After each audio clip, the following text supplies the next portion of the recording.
And I also thank everyone for coming out for this afternoon when you could be doing beautiful fall things outside. And what more can you want but medical mayhem from the Civil War? Anyway, I have to also congratulate Darrell and his staff here. There are other Civil War fora that tend to recycle a lot of old issues, but the really new, interesting stuff is happening here. The session on religion that was done last March was absolutely fascinating. Presentation, the organization of this today from Pete is the kind of cutting-edge conversation that should be taking place in more mainstream conferences dealing with Civil War medicine. So, off we go. Dr. Fulton. I am contractually obliged to show you the slide. I was born and raised there. And there's an urban legend that those of us who work there have to give our bodies to the museum. I will not confirm nor deny that. I won't go through the fascinating story of how I found this, but it's a reminder there's stuff still out there. And I was giving a presentation in Massachusetts. A man comes forward and says, "A man in your presentation that you talked about in the Civil War is in my ancestor's diary." So I said, "We have to talk." The upshot is I was allowed to make use of this diary, which was on display here for a few years until fairly recently, of Dr. James Fulton. And as you see here, it's a pocket diary, ruled pages, and he decides to make it his diary of an experience that lasts about a year and a half. Ultimately, he ends up as assistant surgeon of the 143rd Pennsylvania. The aforementioned book that has just been recently out, copies of which are for sale, is right outside the door. But I worked with the family to take this diary, transcribe it again, transcribe it a third time. The spelling and punctuation is very idiosyncratic in order to get a publishable version, but I realized the diary had merit, and it also ought to be examined in a particular way. To date, we've had about 35 diaries or compilations of letters from Civil War doctors north and south that have been published over the years. They all tend to follow a model, to look at an individual experience with some reference to outside affairs, but a lot of people were interested in diaries and letters for that up-close and personal look, and particularly if famous people enter the picture. But it's time to do other things with diaries. So I made a project out of this, and I wanted to create an anthropological history. And by that I mean to treat the medical profession of Civil War doctors, Union Army surgeons in particular, as a professional class worthy of cultural investigation. What is their culture? Not just look at how they got appointed, their education, their backgrounds, but the sum total of all of this. Can we get into their heads and see the universe as they see it? And since they're all dead, the only way we can do that is through first-person accounts. And I separate out the memoirs that were published in later years, which are always published they're published. They're designed for publication. They're designed for audiences beyond the man who, say, commits all this experience to a diary. And it's no longer fresh. It's been reworked over time. So I wanted to see the experiences as written at the time. What are they saying about these people? So I wanted to treat Dr. Fulton as if he was a subject of an anthropological investigation, as if I was constructing an ethnography of Union Army physicians. So if he is my interview subject, how would I approach this? So he's my informant. I not only wanted to transcribe this diary and edit the diary to identify people, places, events, and also place us in context with what's going on with other Civil War Union surgeons. But I also wanted to enlist the movers and shakers in the medical world of the history of Civil War medicine and ask them to address specific questions arising from the diary. So some of you may have read some of these books. Margaret Humphreys has written 2 books dealing with Civil War medicine. I asked her to look at physiology and diet. What would Fulton have known? What might he have learned during the war in that whole universe? Diet is medicine. And there's so much media attention when this stuff gets into documentaries that it's all about amputations. Well, amputations is not the mainstay of a surgeon's work. It's other things, and some of them seem very mundane but vital. Jim Edmondson, a colleague, recently retired. I wanted him to look at instruments, not to identify what the scalpel's for, but to look at them in a more cultural context. What do these instruments say about professional identity and authority, for example? A young Union doctor, Union Army doctor coming in, working with men from all walks of life, has got a challenge in building trust, creating authority, and actually doing the job. So what do these instruments signify? And I thought I got a pretty illuminating essay on that point.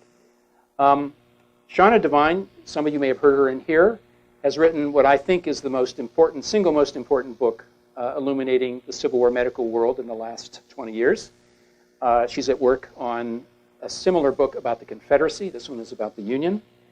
I wanted her also to look at Fulton in the light of his professional training experience and what the military medical environment did for him to expand his knowledge and horizons and contribute to his future work in education. Randall Miller was sort of, in a way, the odd one out because he's not writing on a medical theme. But Fulton has in his diary lots of conversation about landscape, not just admiring pretty views, but it's very clear that there's a strong political ideology mixed in with his views of landscape. He's a free soiler. He compares landscapes in Rapids, Virginia with what he sees in Maryland and Pennsylvania, for example. So there's a lot of ideology from his strong Republican views, his Presbyterian views. This is an ideology that surrounds his performance as a doctor. You can't exclude this. And I got one of the really remarkable essays in this volume comes from him. And I also wanted to look at women. Fulton, not uncommonly, doesn't say a lot about the women in his universe in the medical world. And yet, there are nurses. There's the Sanitary Commission. There's the Christian Commission. We know they're there where he is, but he doesn't comment on them. Where he does begin to talk with women is when he has to form an informal partnership with women of Gettysburg. Gettysburg being the signal moment of this man's career. So Barbara Manuel, who's written extensively about nurses in the Civil War, took that challenge on. And Guy Hasakawa came in because he's a doctor of pharmacy. He's an expert on the pharmacy of the Civil War. But a component of this diary is medical prescriptions. I wanted him to look at them, decode them, and help evaluate what they mean. So all of these contributors wrote essays in part 2 of the book, and they all wrote these essays based on questions I posed to them that required them to read the diary very carefully. This is our man Fulton. This is his wife, taken a little bit later in the Civil War. Chester County people, born and raised in Chester County, Pennsylvania, and then he returns after the war. Very few pictures of him survived, actually 2. But what's fascinating is this is a man, grew up, tried a couple different careers, had 3 brothers, and all 4 of those brothers went into the Civil War, and they all survived, all in the Union cause. But what's fascinating is the man has a superb education, and he's lucky because Chester County has a very heavy Quaker presence. Education for girls as well as boys is paramount. In fact, one of the schools he attends is run by an educational innovator named Evan Pugh, who's one of the founders of Penn State University. So educational background is very, very strong and pronounced, and he gets an interest in medicine. One big unanswered question is, the war begins in 1861.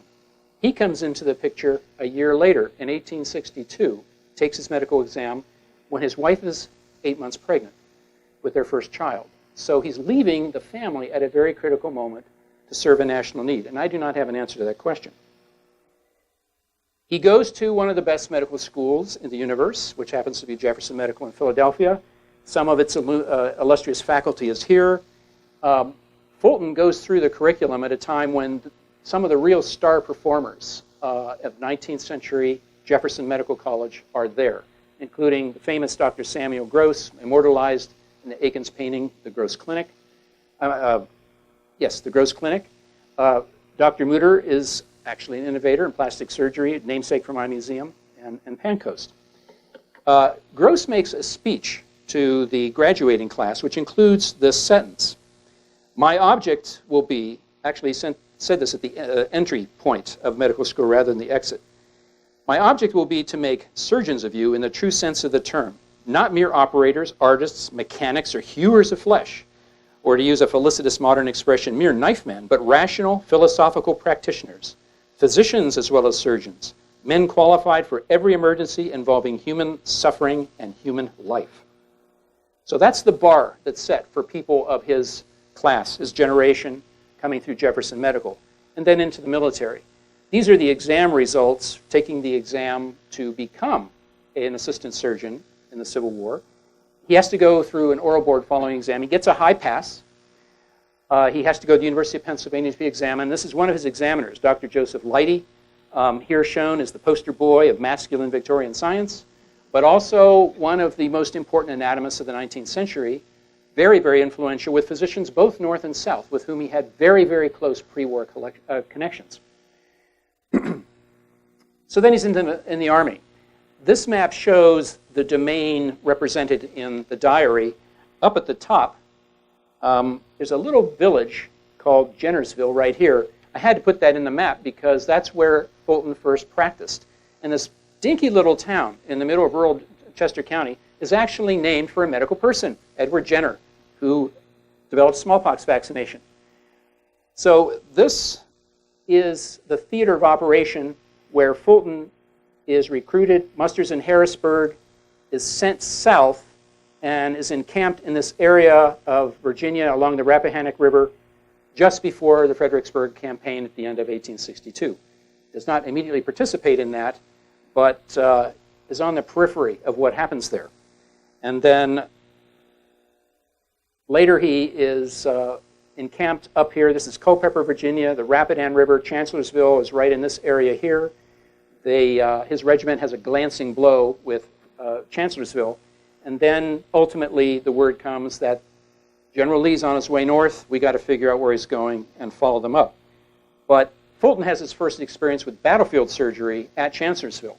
And this is what he said in his diary. I here took the ball out of the back of the neck of a wounded Reb who had been shot in the eye, the ball passing apparently through the brain, not killing him. He was taken to the hospital. His brother had been killed that morning. He manifested a great anxiety to get well that he might see his mother again. Poor fellow. I think his chance of ever getting to see her is a bad one indeed. But hard is their lot. Many of these soldiers forced into the army against their will to be killed and leave their widowed mothers to suffer want and the cold charities of the Confederacy. Sad the tales of sorrow that many a poor woman has to relate about the running away of their Negroes and the taking away of their rights by Northern abolitionists.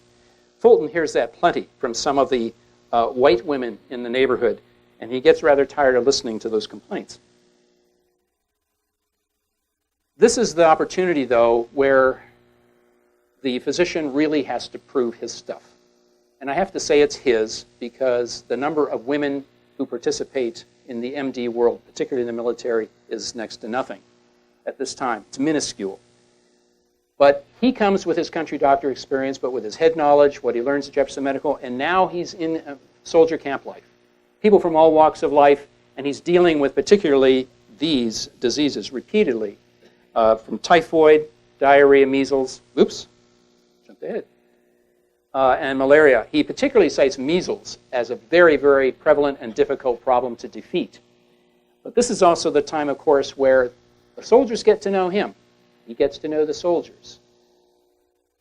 This is, remember, an opportunity and a duty for Fulton to become intimately familiar with the bodies of these soldiers because he has a prerogative to do things nobody else does. He can order them to strip, he can look into crevices, he can open up their bodies, he can repair their bodies, he can do violence to those bodies. He also has, and they appear repeatedly through the diary, a hospital steward and an orderly. And in this illustration at left, you have the physician here, always identified by the green sash when they bother to wear them. He has a hospital steward with the green chevrons who's picking up the portable pannier of medicines and some surgical tools, and he's got his orderly/ambulance driver. The yellow flag with the green H denoted hospital from about early 1864 on forward. But sick call, it's one of those routine tasks that is overlooked in discussions about Civil War medicine, but this is the most vital thing he does, is learn to manage illness, learn to spot malingerers, learn to handle challenges to his medical authority, but at the same time, everybody desperately needs him because it's only the doctor that can get somebody discharged outside of a commanding officer. And yet the rank that the surgeon has is a junior officer rank, usually lieutenant, sometimes captain. Now, Fulton doesn't need to fill the diary with all kinds of medical detail. No doctor has to, because they're filling out forms upon forms upon forms. And circulars 2 and 5 that are issued to surgeons have set up a steep requirement that surgical problems that you are confronted with of interest, of medical value, must be thoroughly documented. Autopsies are to be performed, and you're to collect specimens and send them to this new Army Medical Museum. So you have heightened responsibilities now. And these volumes that came out after the war, the medical and surgical history, embody the sum total of that. And these were landmarks of printing. Notice we've got graphs with colored up and down this and that. We've got photomicrographs, photographs taken through microscopes. Sounds like a pretty common thing to do, but microscopes were not standard equipment in the Civil War for most doctors. And we have chromolithographs with these mouth-watering illustrations. Then Gettysburg comes into view. Now, he doesn't know it yet, but he's on the way north, campaigning north. His diary follows the trajectory. We've got Potomac River down here, Virginia crossing into Maryland, and then Pennsylvania. So this is the route taken, documented by Fulton as they come up, and where they make a right turn to Frederick, Maryland, and then proceed up through St. Mary's College in Emmitsburg. This is the point at which their commanding officer is relieved. Fighting Joe Hooker is no longer fighting, and it's now Meade. And there's obviously a moment of consternation and anxiety about what this all means. But they know conflict is approaching. And so his regiment arrives on the field about halfway through July 1. They come up here to the seminary, unsling their knapsacks, and head down to the McPherson farm just down the hill to take up position. They never see those knapsacks again, and the fight is already in earnest at this point. Now, Fulton shows up, and in the barn he treats those wounded that are being taken in. Gunfire, of course, is going on. Rebels are moving. The Union forces are moving, withdrawing, retreating. It's a chaotic mess. He still has a horse, but he can't find his orderly. He can't find his hospital steward, so he has no tools and medicines.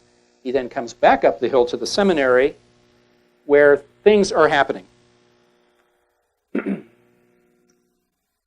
The division has now assigned him to go into town and take over a Catholic church and a Presbyterian church. They have been designated hospitals, and he has to manage them. That's his job now. So he, with his orderly and his hospital steward, head into town to do just that. Now, the diary, this is the July 1 entry for the diary.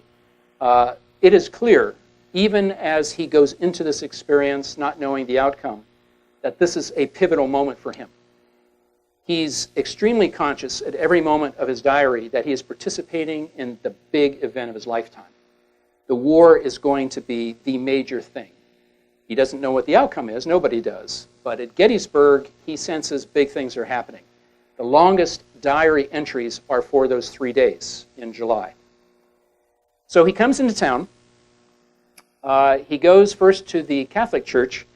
The image on the right, this is what it looks like now. This is what it looked like then.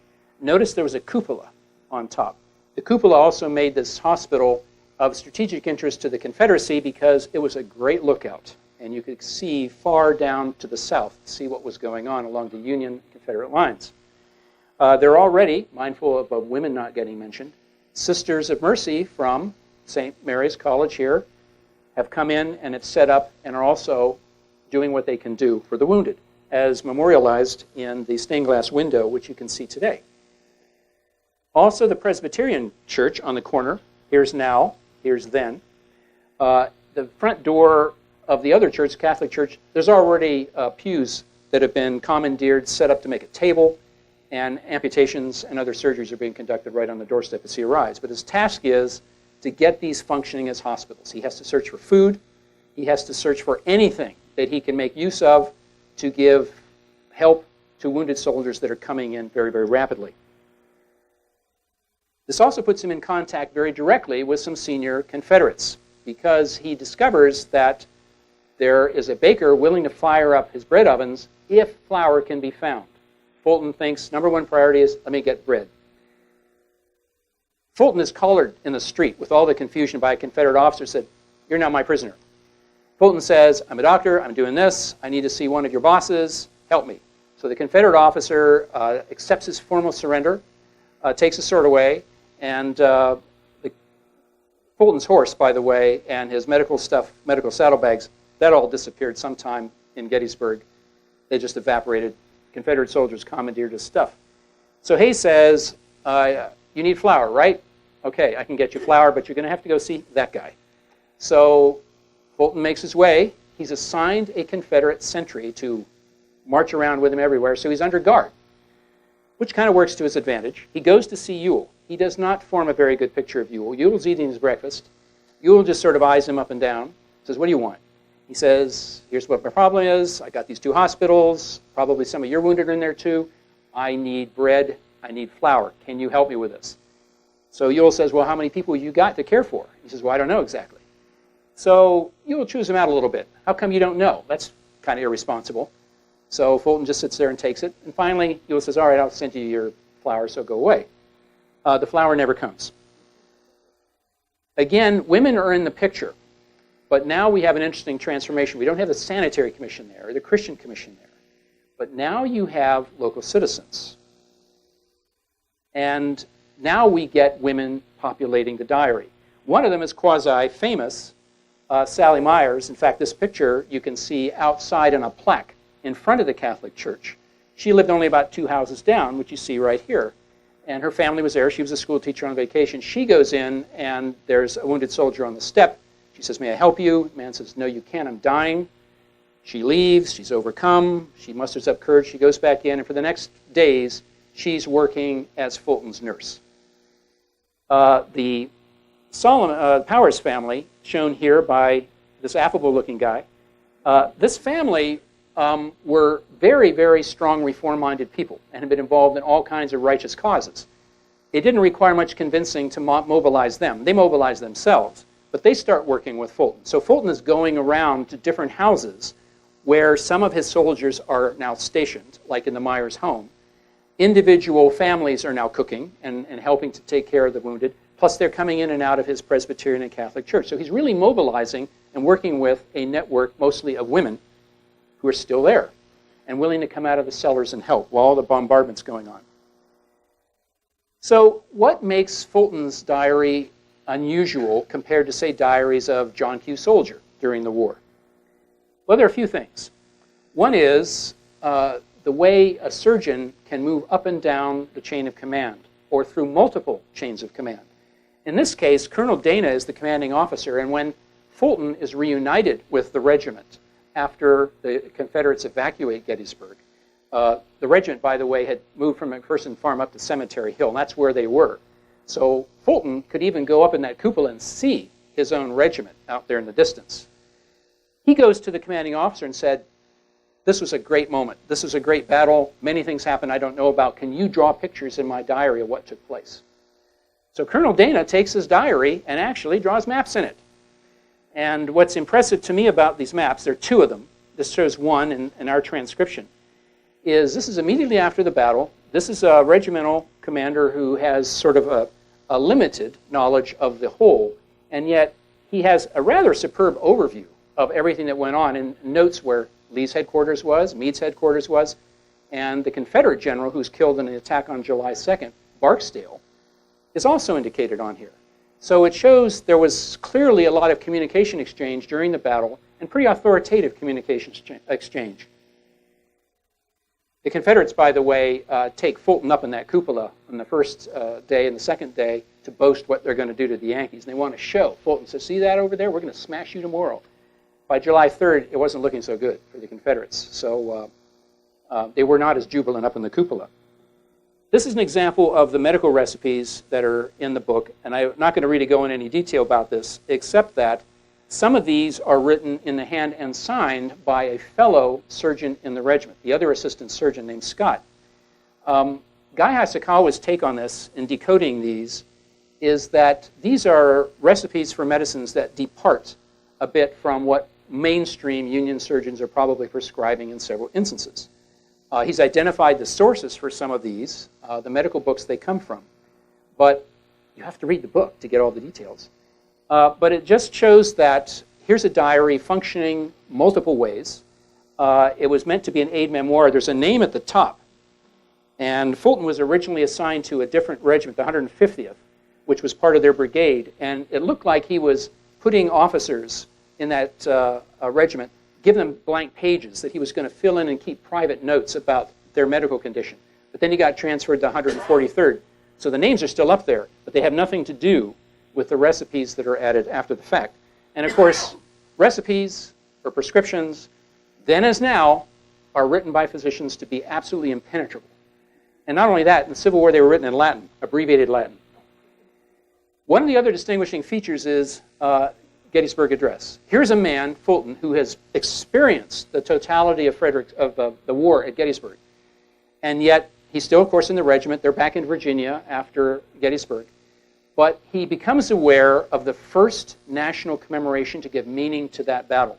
He is aware of the Gettysburg Address. He writes about it in his diary, and he accurately forecasts the importance of this site and a magnet for visitors of the future.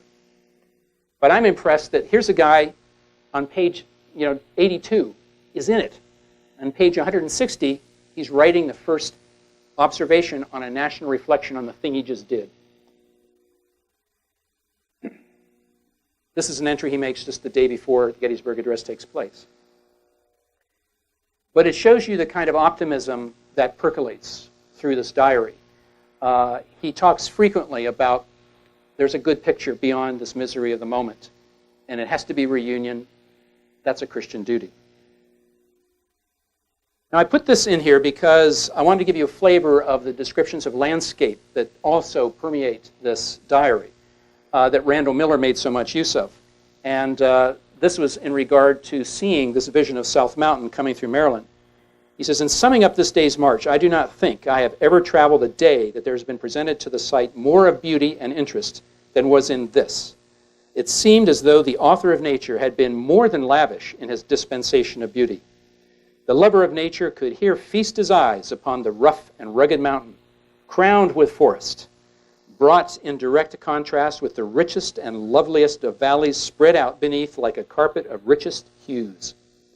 Though we Americans go to the Alps to see beauty and yet know nothing of the rich beauty of our own country. So what are some of the distinguishing characteristics here? Again, looking at Fulton as an informant for a larger culture.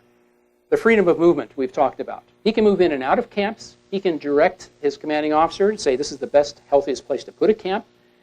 He also can move up and down chain of command. The fluidity of communication is something not available to soldiers in the more rank-and-file operational chain of command. The hygienic oversight, of course, is important, and frequently he can get the last word, even as officially a junior officer in that hierarchy.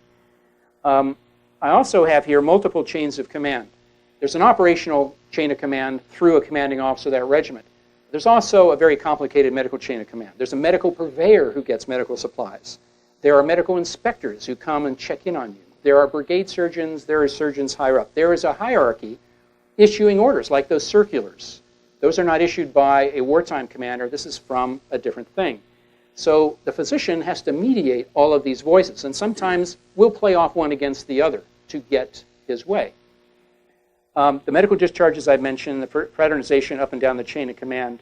The prerogative to invade bodies is not to be underestimated here, because nobody else has this legal authority to possibly kill somebody in the act of trying to heal them. And this is an obligation that people like Fulton feel very deeply and with great responsibility. And if you have time before the sun sets today, you can visit the Vietnam War Memorial of Pennsylvania here and look for the 143rd Pennsylvania, and you will see Fulton's name, and you will see his medical orderly and his hospital steward right there. Fulton may have put on some airs there, walking around Gettysburg and telling the Confederates, look, I'm in charge of something here, don't interfere with me, give me a guard. But his hospital steward emulates that conduct and hides up a chimney, because they weren't necessarily viewed as non-combatants. And the Confederates get him out, and they say, well, you're coming with us. He says, no, no, no, I'm serving a doctor here, and I've got a green stripe, and I demand my own escort, so give me a soldier, and I'll go about my duty. And they did.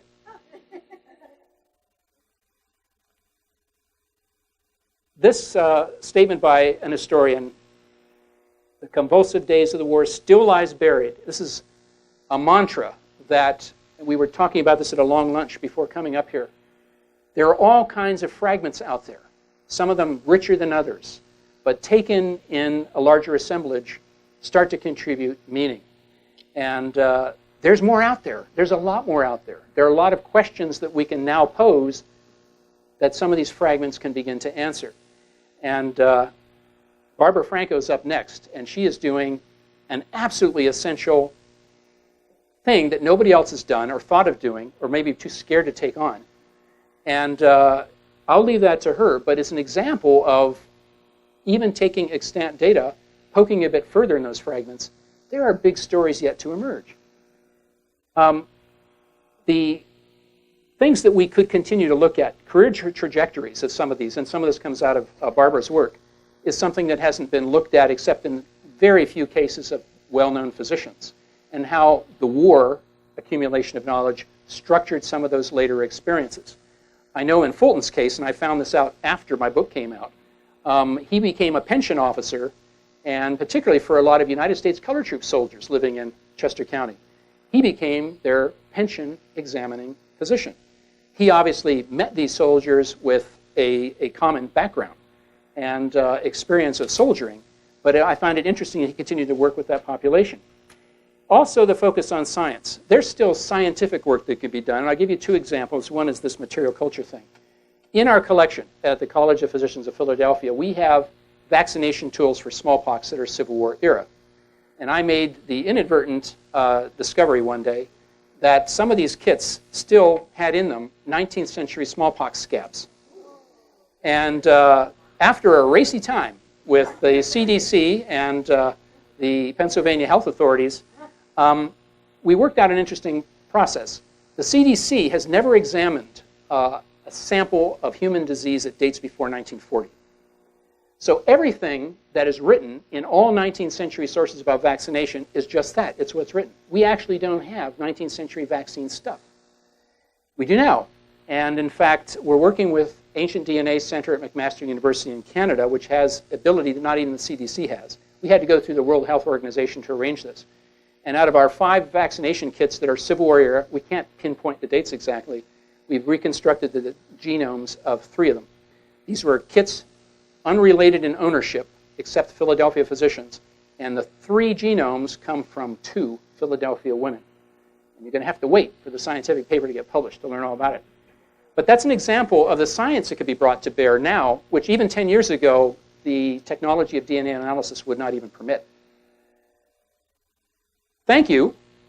I'm rushing through this because I want to get to Barbara, and you probably have questions which I think we're saving. And if there's still light at the end of the day, go down to Hillman Person Farm and find the monument to the 143rd Pennsylvania with Sergeant Ben Crippen shaking his fist at the enemy, which he was shot down and killed doing. Fulton, active with the GAR, helped create that monument. Do we do questions now, or do we wait? If we can wait, yeah. Sure. Okay. All right. Thank you.